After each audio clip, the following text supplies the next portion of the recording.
Hello everyone, Sangeeta রান্নাঘরে সবাইকে স্বাগতম জানাচ্ছি। আশা করছি আপনারা সবাই খুব ভালো আছেন। আজকে আবারও হাজির হয়ে গেছি আরেকটা রেসিপি নিয়ে। আমার আজকের রেসিপি এগ ফ্রাইড রাইস।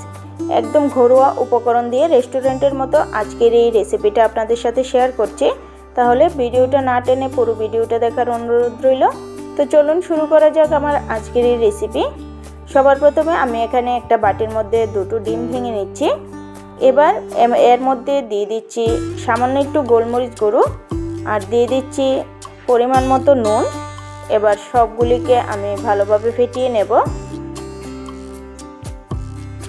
আমি ডিমটার সাথে ভালোভাবে সবগুলিকে মিশিয়ে নিয়েছি। এবার এটাকে সাইডে রেখে দিচ্ছি। এবার এখানে আমি কিছুটা সবজি নিয়েছি একটা ক্যাপসিকাম, দুটো গাজর আর সামান্য একটু বাঁধাকপি নিয়েছি।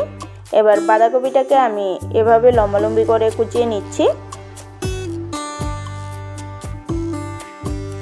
এভাবে করে আমি বাঁধাকপিটাকে কুচিয়ে নিয়েছি। এবার এদিকে আমি ক্যাপসিকামটাকেও কেটে নেব। আমি ক্যাপসিকামটাকেও এরকম লম্বালম্বি করে পাতলা করে কেটে নিচ্ছি।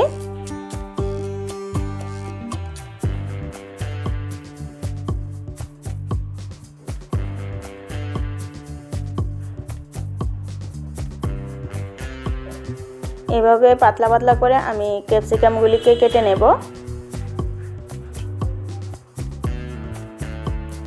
এখানে আমি ক্যাপসিকামগুলিকেও কেটে নিয়েছি। এবার এগুলিকেও একটা প্লেটে তুলে রেখে দেব। এদিকে দুটো গাজর নিয়েছি। এবার গাজরগুলিকেও আমি এভাবে করে টুকরো করে কেটে নেব।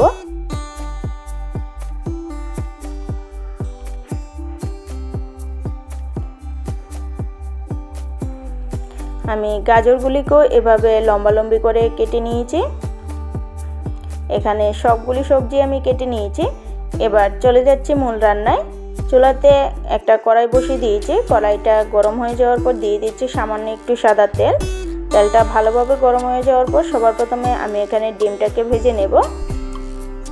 আমি ডিমটাকে ঝুরি করে ভেজে নিচ্ছি।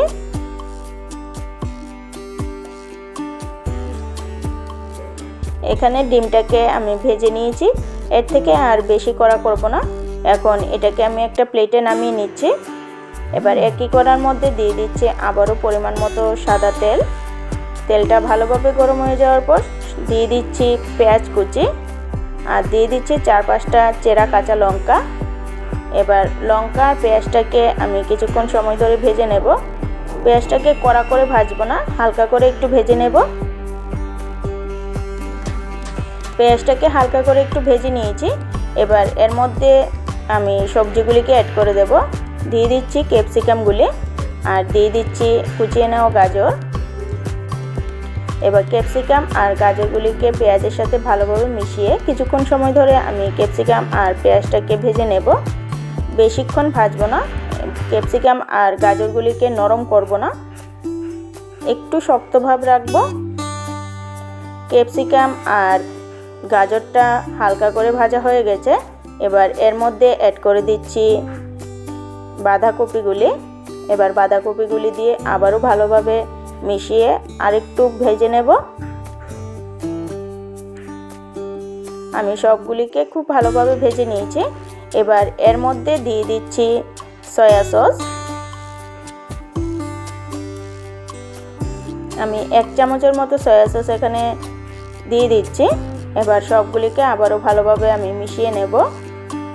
এখানে আমি কোনো রকম নুন ব্যবহার করিনি, কারণ নুনটা দিলে সবজিগুলি নরম হয়ে যাবে। আমি সবজিগুলিকে ভালোভাবে ভেজে নিয়েছি। এবার এখানে দিয়ে দিচ্ছি রান্না করে রাখা ভাত। আমি ভাতটাকে আগেই রান্না করে রেখেছিলাম। এবার সবজিগুলিকে খুব ভালোভাবে আমি ভাতটার সাথে মিশিয়ে নেব।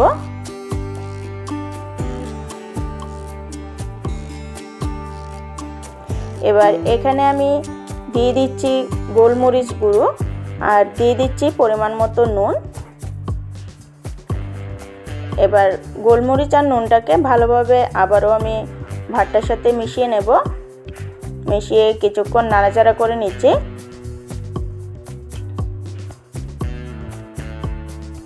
এবার এখানে দিয়ে দিচ্ছি ভেজে রাখা ডিমগুলি।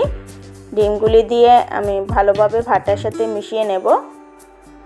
এবার 1 থেকে 2 মিনিটের মতো খুব ভালোভাবে আমি সবগুলিকে ভেজে নেব।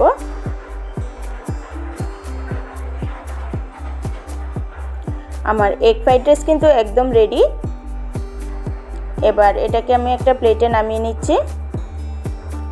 এভাবে ঘরোয়া উপকরণ দিয়ে খুব সহজে আপনারা এগ ফ্রাইড রাইস বাড়িতেই বানিয়ে নিতে পারবেন। আমার আজকের এই রেসিপিটা যদি ভালো লেগে থাকে একটা লাইক করে দেবেন, চ্যানেলটাকে সাবস্ক্রাইব করে আমার পাশে থাকবেন। আমার চ্যানেলে নতুন বন্ধু হয়ে থাকলে চ্যানেলটাকে সাবস্ক্রাইব করে আমার পাশে থাকার অনুরোধ রইল।